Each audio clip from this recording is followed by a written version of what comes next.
So going back to Mm-hmm. the more ancient history Mm-hmm. where you had shamans that would Right. sort of guide individuals through these experiences. It seems Yeah. like you're kind of doing the same thing. It's a little different, actually. Like typically how it would work in indigenous cultures previously is that only the shaman would take the medicine. Oh, interesting. And they would get messages about what was going on with people. They sometimes had the people in the ceremonies, they would be able to like diagnose what was going on. They would get messages for them from the spirit world, but it wasn't actually the people, the patients, the people seeking healing that would take the medicine themselves. Now that's interesting. I've never heard that. Yeah, that was kind of more typically how shamanism was practiced in indigenous cultures. Currently, with this whole kind of tourist boom of ayahuasca, everybody takes the medicine now, but that's actually not really how the typical lineages would work. So how much of what you do and teach, and also those who are being trained, reflects what the shamans are you actually are you going back and looking at what they used to do or what they're currently doing and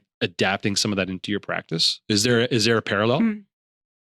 It's a good question. I think that,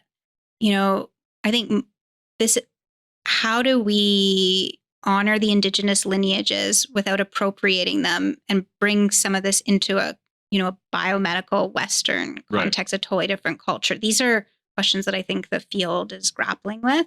I will say that personally, I have worked with ayahuasca myself or my own personal healing for many years. And so it has seeped into not only my worldview, but I think how I approach the work in terms of how we train people, how we hold the space, the openness to the spiritual aspects of the work.